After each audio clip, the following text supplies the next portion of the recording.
Welcome back to the Fantasy Football Profits. Thanks for joining me today.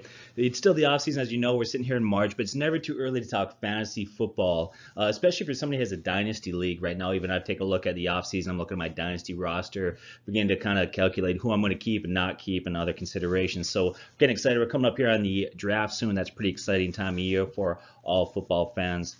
Now, this video, we're going to talk about guys that we think are going to rebound or come back this year, guys to keep an eye on that are going to have a rebound year. We're also going to talk about a few guys that many people will assume we're going to have a rebound year, but we're going to caution you to stay away from. Now, some of the players we're going to talk about here are kind of what we consider no-brainers, guys that are obviously most people expect them to rebound, but we're going to talk about them anyways, and here's why. Inevitably, I know how this works. If I leave a guy off here that everybody knows is going to rebound because he's healthy this year and we all expect him to have a good year, but I don't talk about him, I'm going to get flack from you guys about not talking about so-and-so. Why didn't you mention him in your video? But yet, if I do mention him, I know I'll get flack from a few guys out there. I'll say, well, that's common sense. Why do you need to state that to us? So we're not going to assume anything. We're talking about all players that we think are going to come back this year and a few players that you need to stay away from. Those of you that were in our contest in the postseason that won a t-shirt, congratulations, by the way. Thank you for winning it. The t-shirts are now officially done. They're on their way. Thanks for playing. Hope you get them soon. When you do get them, take a picture, put it on our Facebook site or whatever. Love to see you wearing those t-shirts out there. So let's get to the first player that we think are going to have a comeback season in 2018. So the first one we're going to look at is Odell Beckham. Now, obviously, just the fact he's going to be healthy on the field, many will assume he's going to rebound. But I want to give you a few other things to consider why we think he's going to have a good year and maybe even his best statistical year yet. Now, last year, he fractured his left ankle, as we know.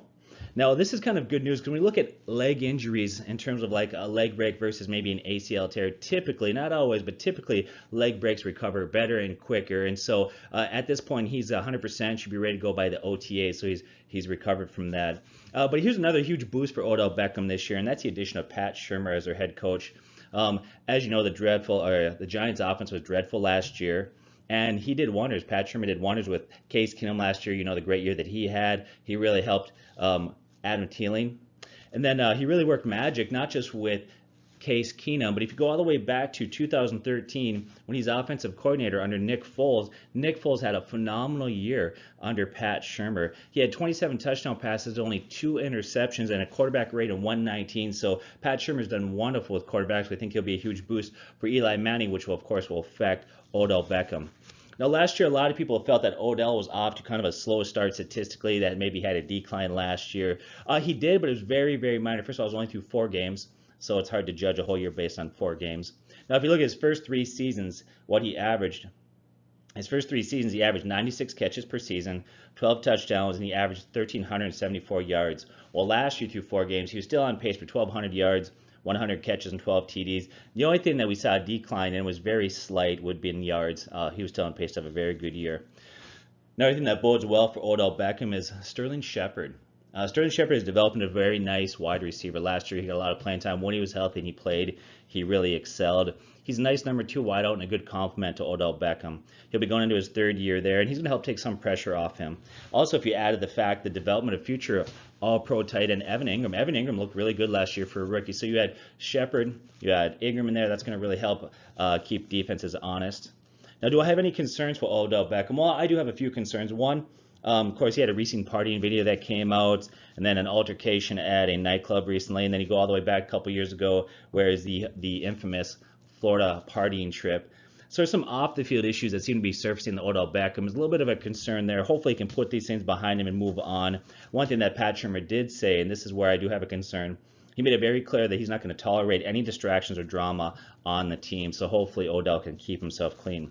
With that said, Odell Beckham is a future Hall of Famer, and he should be taken as a top 3 wideout this year, and he may have his best statistical season yet playing under Pat Shurmur this season. So we expect not only a comeback year for him, but an excellent year for Odell Beckham.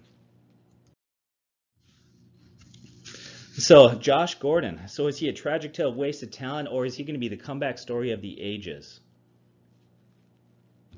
In case you don't remember this, back in 2013, playing only 14 games at the young age of 22, he had 87 catches. He had 1,646 yards and 9 TDs. What made that more amazing that year, once again, he only played in 14 games, led the league in yards. He was phenomenal. Here's who he had at quarterback. He had Jason Campbell and Brandon Weeden. These guys are brutal. They were the quarterback for 13 games, and the other 3 games, it was Brian Hoyer. So he didn't have great quarterbacks. He still had a phenomenal year. So he came back last year, and everybody kind of wondered, how is he going to do? How's he going to rebound? We felt really strong that he's going to rebound. Everything seemed to indicate he was going to be just fine, and he showed he still has the skills that made him a top 5 wideout in 2013. Now, his numbers last year were hindered a little bit, but that was primarily by just brutal play by Kaiser. Now Kaiser is gone. They brought in Tyrod Taylor. Now, Tyrod Taylor is not the long-term answer for the Browns, but he's a huge upgrade over Kaiser in that offense. Josh is still only 26. He's still in his prime. He's got a lot of great years ahead of him. He's 6'4", 220. Besides his behavior issues, there's nothing that he can't do. He has all the skills. His game has no real weaknesses at this point. I think another thing that's going to help Josh Gordon have not only a comeback year, but I think he'll be comeback player of the year by the NFL, is the addition of Jarvis Landry. So they brought Jarvis Landry in. They signed Hyde. Now, I don't think Hyde's a long-term answer, but many people assume that the Browns are going to end up drafting Barkley, which I think would be a wise choice on their part. The guy looks like he's going to be a stud. But you look at Coleman, you look at Landry, and so on, some of the other young players they've got there. They're going to help keep defenses honest. He should be drafted as a top 10 wide receiver, and he could easily end up there with Brown, Beckham, Hopkins, and Jones statistically as a top 5 wide receiver. He's going to have a great year this year. Pretty excited to see what he can do in a full season. So another guy out there we expect big things from is Julian Edelman. Tore his ACL, and all signs seem to point to him being fully ready to go by the start of the season. Now, why? We are confident he's going to have a rebound year. One, he's back, he's healthy. But the departure of Amendola, Bennett, and Dion Lewis is going to hurt. Those guys had a lot of targets there. And Brady's safety valves are leaving. He's going to look for a lot of guys that he can trust, a possession receiver. And that possession receiver is Julian Edelman. You look at the last 4 seasons, and look at how many catches he averaged per game, and you extrapolate that over a 16-game season, he was averaging 104 catches per season. This guy is a PPR stud, and he's a safety valve for Tom Brady. Now, do I have any concerns for Julian Edelman next year? Well, he does have lower yardage totals, so that means he's got a huge PPR value, but in standard leagues, his value goes down quite a bit. Now, they did bring in Cordell Patterson to replace Danny Amendola, but let's be honest, Cordell Patterson is not Danny Amendola, not even close, and so a lot of those targets, once again, are going to fall to Julian Edelman. I feel really good about his comeback year. Another guy that we like out there is going to be Will Fuller, as having a huge year this year. Now, I grabbed this guy early last year. If you watch our waiver wire videos, we told you to grab him. We gave all sorts of reasons why we felt like this guy's a legitimate stud wide receiver. So we told you to grab him. Now, a lot of people forget that his rookie season, he had a great rookie season. At least it started that way. He had a great preseason, and the first 4 games of his rookie year, he had 2 100-yard games, and he had 2 touchdowns. Well, then he gets up injured, and then he has poor quarterback play by Brock Osweiler, and those things kind of hurt it. But then last year, he gets healthy, he starts to play. Deshaun Watson takes over at quarterback, and in 4 games with Watson at quarterback, he had 7 TDs. This guy was on fire. He was beginning to build rapport with him. Even his catches were going up, his targets were going up, and his yardage just prior to the injury. That injury, of course, derailed Fuller's season. After Watson was out, he fell back to really a wide receiver 4 to 5 range. Wasn't very good, but with Watson there, this guy really shined.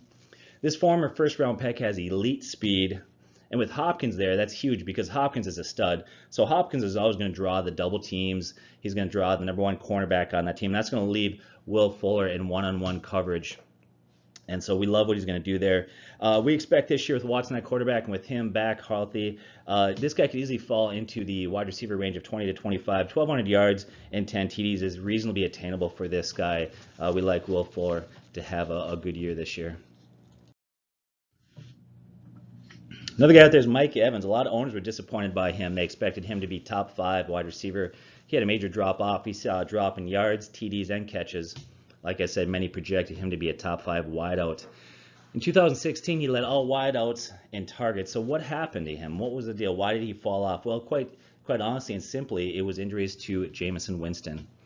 And lack of number 2 wideout, and also Martin's poor performance running the ball.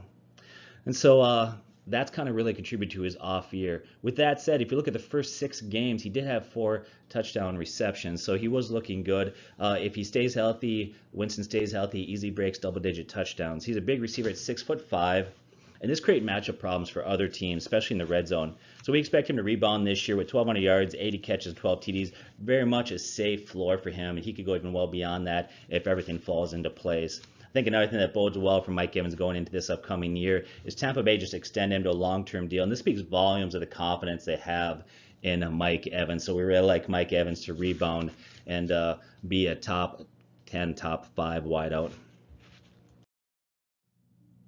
So here's a guy we actually want to caution you to stay away from. A lot of people are going to expect a comeback year for him. Certainly he's going to put up probably better numbers in terms of yards than he did last year. But I would say to stay away from this guy, or don't get too caught up in the hype as far as him rebounding. He's not going to return to the big numbers he had in Green Bay. One, he's getting older, and his success was paired directly to Aaron Rodgers. Aaron Rodgers will love this guy, and Aaron Rodgers is a Hall of Fame quarterback. He's a great QB. In the first 4 games last year, he had 6 TDs, and then Aaron Rodgers gets hurt, and all of a sudden, Jordy Nelson just falls off the face of the earth. The rest of the year, he was no better than a wide receiver 4 play. So you look at injuries hurt his game, and you look at a lot of other factors. Now, he was released by Green Bay, signed by the Rays, which is a major downgrade. So for this reason, we're going to say stay away from one. His success was paired to Aaron Rodgers. He's getting older. He's had some leg injuries. All of these contribute to the fact that don't expect Jordy Nelson to return to his great years he had in Green Bay. Stay away from this guy. Cameron Meredith, converted college quarterback. Well, we expect him to return and to exceed his 888 receiving yards he had in 14 games in 2016. There's a lot of reasons why we expect that. Well, one thing that's going to help him greatly, one, he's going to be back. He's healthy. It seems to be looking good for him. But they signed Allen Robinson right now. The Bears did. So that signing of Allen Robinson is going to be huge. It'll take a lot of pressure off of Cameron Meredith. Now, Robinson's going to get the double teams. Defense is going to look to him. He's going to see the opposing team's #1 corner, and that's going to leave Cameron in single coverage. Now, last year, Cameron was slated to be the #1 wide receiver for this team before he got injured. Now, if you look back to 2016, he really shined at opportunities. He looked like he really made that transition from college quarterback to NFL wide receiver. In 2016, he had 4 games with over 100 receiving yards per game. So he's made that adjustment well. And he joins other wide receivers that were converted from quarterbacks like Julian Edelman, Josh Cribbs, and Pryor in 2016. Are there any concerns for him next year, Cameron Meredith? Well, the only concern really we have from at this point is the development of Mitch Trubisky. Young quarterback, still got some things he's got to learn in the league, some bumps and bruises he's going to take. So that's the one concern that we have. Otherwise, we really expect him to rebound and become a very good wideout. Dalvin Cook. Now, this kind of violates the definition of comeback player because he has yet to complete an entire NFL season, but we want to talk about this guy because the brief stint he had in the NFL before he gets injured in Week 4 was great. If you include the preseason up to that, he'd really shine. He looked excellent. He was near the top in the league in rushing going into Week 4. A lot of people thought he might be able to compete for the rushing title. His yards per carry were excellent at 4.8. He's shown great hands in the passing game. The guy had really shined on every level. Looked great. Now, the reports are that he's going to be ready for OTA. Sounds like he's recovered. He's ready to roll. Everything looks great for him. Obviously, the Vikings aren't going to rush him back too quickly. This guy can really do it all. He's what we would call a 3-down back. And any concerns? Do we have any concerns with Dalvin Cook? Well, coming out of college, the one concern that people had with him is the ability to stay healthy. And the most recent injury obviously would continue to add question marks to that. So he's coming off of ACL surgery. What should we expect? Well, the one thing that's nice about ACL surgery is they've come so far in recent years. They've recovered from ACL surgery.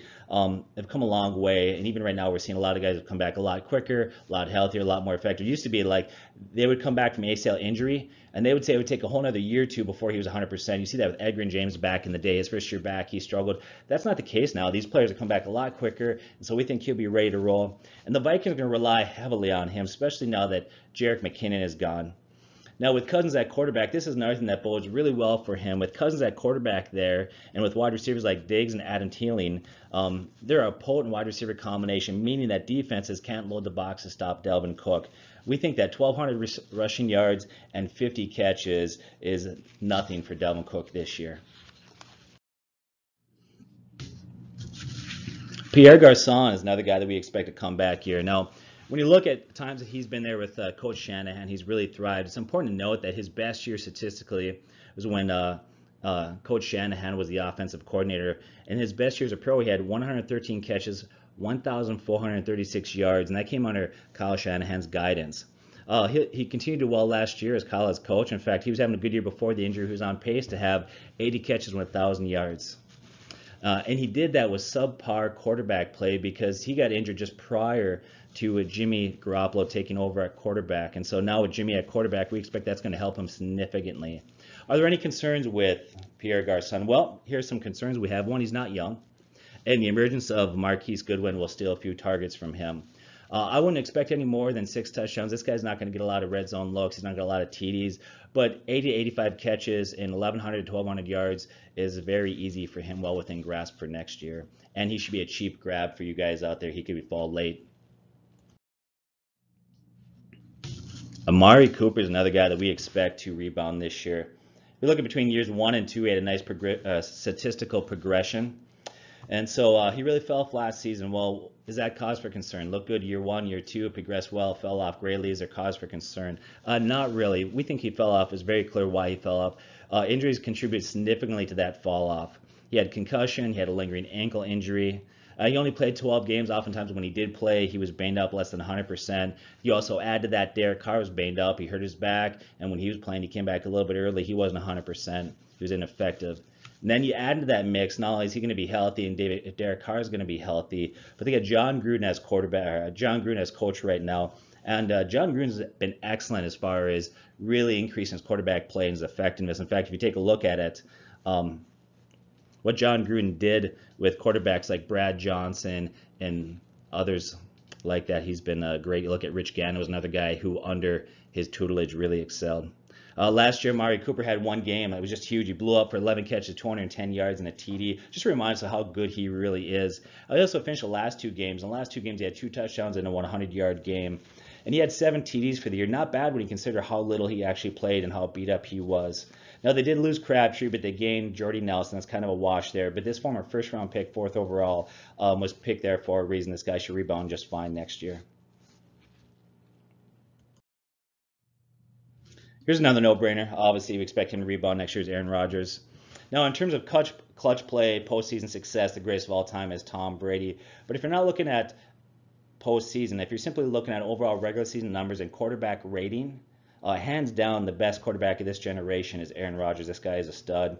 He rebounds simply by being back on the field. I think you guys know that. Enough said. So here's a guy I'm actually going to caution you against. Greg Olsen. A lot of people desperate for tight ends are going to expect him to rebound next year. He's 33 years old. The years of him having 1,000 receiving yards, I think, are likely done. His age seemed to catch him a bit last year. He really struggled to recover from his foot injury. Now, what I expect is going to happen is he'll see red zone targets, much like Antonio Gates later in his career. But here's the difference. Unlike Antonio Gates, is you look at Greg Olsen. Greg Olsen has never had double-digit touchdowns in any season, and Gates has done it 4 times with 2 additional years where he was at 9. And so I think you're going to see a drop in targets, a drop in catches, and a drop in yards. For him, I could see 60 catches, 800 yards, and maybe 5 or 6 TDs. Decent play, not a great play. Don't expect him to be an all-pro again.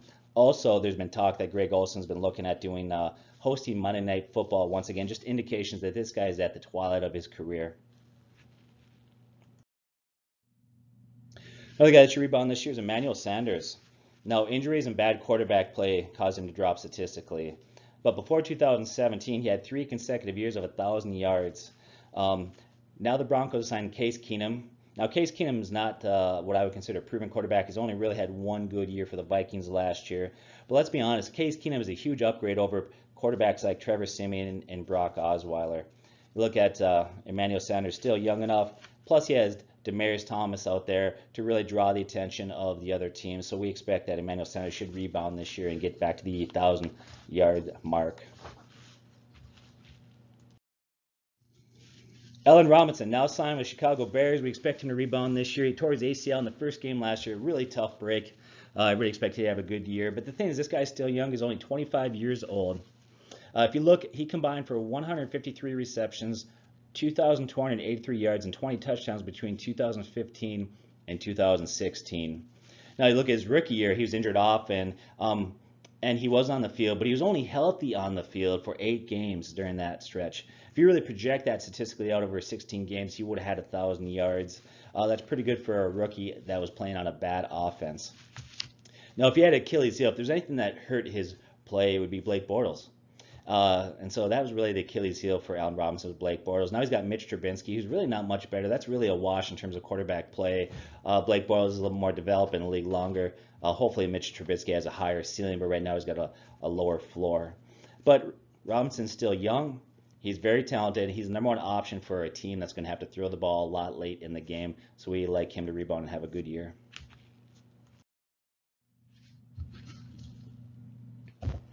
So here's what I'm going to say. A lot of people are going to expect him to rebound back to his MVP form of 2 years ago. And we're going to say, we're going to caution you quite a bit here. We don't expect that sort of rebound. And so here's what we're going to tell you we think is going to happen. Don't buy all that hype and don't get caught up in that. If you followed us last year, before the start of the 2017 season, we strongly cautioned people of getting too excited about Matt Ryan. I want to read to you, here's what our website said about Matt Ryan going into the 2017 season. Here's what we said about him. Here's my prediction. Last year was a bit of an aberration. This was the first time that Matt had a quarterback rating of over 100, and only the second time he had over 30 touchdown passes. This is somewhat concerning when you consider that the weapons around him used to consist of Roddy White, Tony Gonzalez, and Julio Jones. So besides last year, has routinely underachieved. Also consider the fact that he lost offensive coordinator and quarterback guru Kyle Shanahan, who left for the 49ers. Don't be pressured to take him too early because of last year's bumper year. Remember the tragic overreaction Matty had with Cam Newton taking him #1 and how that backfired. Well, last year before the season, we told you guys to be careful, stay away from all the hype. We nailed that. We were exactly on. Here's what we expect. We expect a little bit of a rebound. I think he finished with 19 touchdown passes. We expect him to get up to maybe the 24 to 26 range. Not a bad pick, but not back to his MVP numbers of 2016. Don't overreach. Don't get caught up in the hype. Like a lot of owners are going to get excited and assume he's going to rebound. We don't expect that. He's going to fall around the quarterback range of maybe 12 to 14 in terms of quarterbacks go. If he slips, grab him. He'd be a nice play, but don't get too excited. Don't buy the hype. This guy's not going to rebound this year. Ajayi, still only 24 years old. Now, many considered last year to be a bust, but it was really more of a product of him being traded mid-season than it was him having a bad year. If you take a look at before he was traded, he had 2 games of 100 yards from Miami. He had one of 130 rushing yards, another one of 122. That was playing on a brutal Miami offense that oftentimes stalled with Jay Cutler at quarterback. After his trade, his yards per carry jumped from 3.4 to 5.8. Now, his overall numbers weren't great, but that was due to a few factors. One, they had a lot of other good backs on Philadelphia. They had LeGarrette Blount there. They had Smallwood, other guys like that, Clement. So they didn't really need to rush him in. They didn't need him to carry the ball 25 times per game. Of course, now you know that Sproles is gone and LeGarrette Blount is gone. I think another reason why he had a slow start in Philadelphia is that there was a lot of rumors they had a hard time learning the playbook and understanding the pass coverage and pass protection. So what they did is they taught him the thing. They slowly involved him in the lineup. If you take a look at the first 4 weeks in Philadelphia, his carries were in single digits, but after that, he had 5 consecutive weeks of double-digit carries. Now that trend's going to continue with Blount gone and with Sproles gone. Now in 2016, this guy exploded for 3 200 yards rushing games, playing for a below-average offense. There's only 3 other running backs that have ever done that in a season. That's Tiki Barber, Earl Campbell, and O.J. Simpson. He joins a great crowd of stud running backs that have 200-yard rushing games, 3 of them in one season. His yards per carry were great in Philadelphia. And here's the other thing that bodes really well for him next year is Carson Wentz will be back. And that's going to assure that defense, when they game plan, they're going to be focused on shutting down that passing game. They're not going to be able to load the box. And that's going to, I think, leave a lot of huge running lanes open for him. We expect 1,600 combined yards and 10 to 12 TDs to be something he's going to hit next year. Many sites will rank him as a top 10 running back. We'll see how that all pans out as we get closer to the start of the season. Dak Prescott. Dak Prescott owners last year saw a 20-point drop in his quarterback rating his sophomore year. Many were disappointed. Along with that, he had 1 less passing touchdown the previous year. So what's going on there? With a real Dak Prescott, please stand up. What's going on? Is he the real deal? Freshman year? Sophomore year? Which one is it? Well, here's what we would say. We fully expect that he's going to rebound and return to his rookie form and exceed the numbers that he had the first 2 years. If you look at the first 6 games of last season, right? The first 6 games when he was healthy, the offensive line was healthy, and Ezekiel Elliott was there. In the first 6 games, he had 14 touchdown passes, only 4 interceptions. He was on pace to throw 37 touchdown passes, and a lot of people were mentioning his name in MVP talk. So he has all the skills. He's athletic, he's poised, he's got a strong arm, he can run. So what happened to him down the stretch? Why did this guy fall apart? Well, I think quite simply, with Ezekiel Elliott there, this team relies a lot on play action. And without him around there, I think teams didn't really have to be honest playing. They were able to focus on shutting him down. Also, the offensive line was banged up. So between the loss of Ezekiel Elliott, the offensive line being banged up, it was kind of a domino effect of things that really hurt that offense. And so here's what's going to happen. A lot of scared owners because of last year are going to let him drop out of the top 12 in terms of the top 12 quarterbacks. And what's going to happen is you can grab him later, fill your roster with running backs, wide receivers, take this guy later on and feel very good about what you've got. Do I have any concerns for Dak Prescott? Well, the one concern I have is Witten. They need to get a tight end right now. Witten was a great tight end for many years, but he's old. Father Time has caught up to him. The other one is Des Bryant seems to have lost something. We're not really sure there, so he could use some more weapons around him. But besides that, we like Dak Prescott. We expect him to return to his rookie year. Derek Carr, he's another guy that we expect to see him. The first 3 years, we saw an increase in his quarterback rating. He had a very nice progression. And then last year, he took a step back. Why? Well, he's another one that, if you took a look at it closer, if you look at some of those numbers there and look a little bit deeper, what you saw flashes of what Derek could do last year. At times, he looked great. In the first 6 games, he had a quarterback rating over 104 times, so he looked really good. But then he injures his back. He comes back too early. He's not 100%. His best wideout, Amari Cooper, was injured all last year. So they only played together fully healthy a few times. Now he's healthy. Cooper is healthy. Gruden's Gruden's the coach again. And as we previously stated, Gruden's had a wonderful track record of success with his quarterbacks. You look at Brad Johnson, Rich Gannon, who became Pro Bowl quarterbacks with him and the head coach. They have also signed Jordy Nelson. He's another quarterback that's going to slip down. You could grab them later on while you load up your roster. Derek Carr is going to have a good year next year. Eli Manning had a bad year last year. He's 37 years old. He's not young anymore, but we expect he's going to rebound this year, and here's why. Now, before we get into all the reasons why we think he's going to rebound, I know some people are worried that the Giants are going to draft a quarterback, and the rumor is they are going to draft a quarterback. But it sounds to me the idea is they're going to draft a quarterback. In 2018, it's going to be Eli's team while they groom that quarterback for a season on the bench. And so I think you can worry about that. Now, there's no way to get around it. He had a brutal year last year. Even before the Odell Beckham injury, we could see that he was beginning to struggle. But we expect things to turn around. Here's why. Well, one, he's getting Odell Beckham back. That alone is going to be a huge boost. Hall of Fame wide receiver Odell will be back. Also, the addition, as we previously mentioned, of Pat Shurmur was going to be a major boost for a dreadful Giants offense. They struggled all last year. Pat Shurmur did wonders with Case Keenum. He did wonders with Nick Foles in 2013, who, as we previously said, had a huge year. 27 touchdown passes to only 2 interceptions. A QBR 119. Shurmur is like the quarterback whisperer, so I think he's going to be all right there. He's going to get Beckham back. Sterling Shepard's a good number 2 guy. You also look at the development of tight end Evan Ingram. Evan Ingram is really an athletic freak. He's got Kelsey and Gronk type talent, so that's a huge boost. They've improved their offensive line already greatly in the offseason, so the Giants have went out there and really improved their offensive line. And then they'll have Brandon Marshall back. Now, Brandon Marshall's not the wide receiver he was years ago, but he's good enough to be the 3rd or 4th option. In that role, he's going to be great. Any concerns for Eli? Well, Odell Beckham's off-field antics is a concern. Poor running game in his age. So hopefully he can avoid injuries, stay healthy. With that said, though, he's only missed 1 game going all the way back to 2004, and that was last year. And the only reason why he missed the game is the coach sat him, which was a big mistake. We expect that he's going to rebound and have a good year next year. Sammy Watkins, now he's playing with Kansas City with young athletic quarterback Mahomes. We think he's going to have a good year this year. Now last year after being traded to the Rams, he played catch-up learning that offense. He was behind Woods and Cooper Kupp most of the year. But now he sits as a clear possession receiver with Hill stretching defenses with his speed. If you look at his career average, he's actually averaged 1 touchdown every other game. So that's pretty good actually when you consider his role and where he's at. So we expect Sammy Watkins will do really well in Kansas City. T.Y. Hilton. Now, T.Y. Hilton's numbers last year, his overall numbers weren't horrible per se, but he was brutally inconsistent and a major disappointment for owners. Why? That's very simple. No Andrew Luck. Andrew Luck wasn't there. That hurt him. Andrew Luck will be back. Now, he saw a statistical drop from 91 catches to last year 57. The year before, he had 1,448 yards, and last year he had 966 yards. Worse than that, though, like I said, his overall numbers, he just missed 1,000 yards. That didn't seem horrible, right? He was terribly, terribly inconsistent. And because he was so inconsistent, most owners couldn't trust him. If you look in 4 games, he played great. In 4 games, he had 605 receiving yards, right? and he averaged 151 yards during that stretch. This reminds us of how good he was and why it was so scary to sit him last year.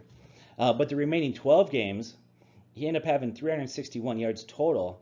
That's a brutal average of 30.08 receiving yards. You couldn't trust him, and so many owners were forced to sit him, so they couldn't even take advantage of the good games he did have. They just simply could not trust him. Andrew Luck will be back. He'll be great again. He's got top 10 type receiver talent, yet he'll probably slip into the 15 to 20 range in terms of receivers go, so that's where you can grab this guy. Jimmy Graham, here's another guy that we would say buyer beware. Don't get too excited there. He's going to be playing for Green Bay. A lot of people are going to think of Aaron Rodgers, Jimmy Graham. He's going to return to the great years he had when he was in New Orleans. Don't expect that. Tight ends do not thrive in the Green Bay offense. They just simply don't. A lot of people are excited last year with Martellus Bennett going there. And here's what we said last year in the preseason about Martellus Bennett, and we say would equally apply to Jimmy Graham. Here's our last year comments on Bennett. Many are excited that he's number one tight end in a great passing offense, but let me caution you here. In Green Bay's offense, tight ends do not thrive. Everyone had similar excitement when Cook went there last year. He didn't have a great year. Ben is a good tight end, but in Green Bay, we expect this year to be just slightly above average.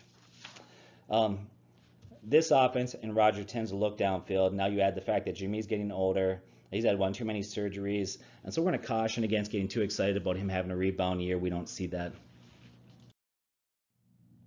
Our last guy we're going to look at today is Randall Cobb. Jordy Nelson is gone, so somebody's going to have to move that number 2 role. Rodgers is healthy. Now, many forget that back in 2014 that Cobb had a great year. In 2014, he had 91 catches, 1,287 yards, and 12 TDs. Now, opposing defenses, we're going to look at Adams. Adams will be viewed as the number 1 wide receiver on that team. Let's leave Cobb to really excel in the number 2 role in that offense with Hall of Fame quarterback Aaron Rodgers here. Randall Cobb should have a great year. Well, thanks for joining us on the Fantasy Football Profits. Subscribe, get the word out. We have a new website coming out shortly. We're going to continue to improve our information. Thank you guys for joining us.